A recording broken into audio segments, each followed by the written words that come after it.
Bapak, Ibu, dan saudara-saudari yang terkasih, marilah kita mempersiapkan hati dan pikiran kita untuk mendengarkan sabda Tuhan pada hari ini. Sabtu 22 Agustus 2020. Bacaan pertama. Bacaan dari Nubuat Yehezkiel bab 43 ayat 1 sampai 7a. Lalu dibawanya aku ke pintu gerbang, yaitu pintu gerbang yang menghadap ke sebelah timur. Sungguh, kemuliaan Allah Israel datang dari sebelah timur, dan terdengarlah suara seperti suara air terjun yang menderu, dan bumi bersinar karena kemuliaannya. Yang kelihatan kepadaku itu adalah seperti yang kelihatan kepadaku ketika ia datang untuk memusnahkan kota itu, dan seperti yang kelihatan kepadaku di tepi sungai Kebar. Maka aku sembah sujud.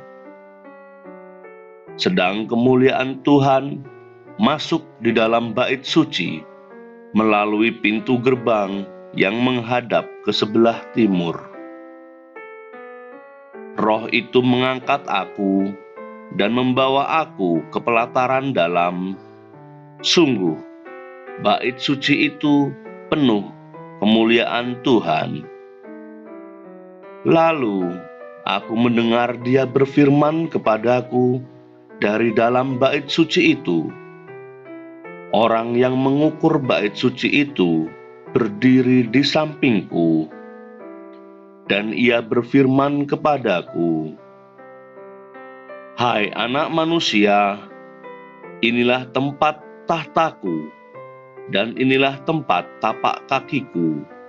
Disinilah aku akan diam di tengah-tengah orang Israel untuk selama-lamanya, dan kaum Israel tidak lagi akan menajiskan namaku yang kudus, baik mereka maupun raja-raja mereka, dengan persundalan mereka atau dengan mayat raja-raja mereka yang sudah mati." Demikianlah sabda Tuhan. Syukur kepada Allah. Tuhan beserta kita sekarang dan selama-lamanya. Inilah Injil Yesus Kristus menurut Santo Matius. Dimuliakanlah Tuhan. Injil Matius bab 23 ayat 1 sampai 12. Maka berkatalah Yesus kepada orang banyak dan kepada murid-muridnya, katanya, "Ahli-ahli Taurat dan orang-orang Farisi telah menduduki kursi Musa. Sebab itu, turutilah dan lakukanlah segala sesuatu yang mereka ajarkan kepadamu. Tetapi janganlah kamu turuti perbuatan-perbuatan mereka, karena mereka mengajarkannya tetapi tidak melakukannya. Mereka mengikat beban-beban berat, lalu meletakkannya di atas bahu orang, tetapi mereka sendiri tidak mau menyentuhnya. Semua pekerjaan yang mereka lakukan hanya dimaksud supaya dilihat orang. Mereka memakai tali sembayang yang lebar dan jubah yang panjang. Mereka suka duduk di tempat terhormat dalam perjamuan terdepan di rumah ibadat. Mereka suka menerima penghormatan di pasar dan suka dipanggil rabi.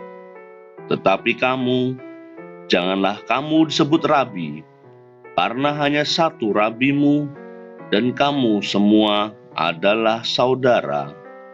Dan janganlah kamu menyebut siapapun bapa di bumi ini, karena hanya satu Bapamu, yaitu Dia yang di sorga. Janganlah pula kamu disebut pemimpin, karena hanya satu pemimpinmu, yaitu Mesias. Barang siapa terbesar di antara kamu, hendaklah ia menjadi pelayanmu. Dan barang siapa meninggikan diri, ia akan direndahkan. Dan barang siapa merendahkan diri, ia akan ditinggikan. Demikianlah Injil Tuhan. Terpujilah Kristus.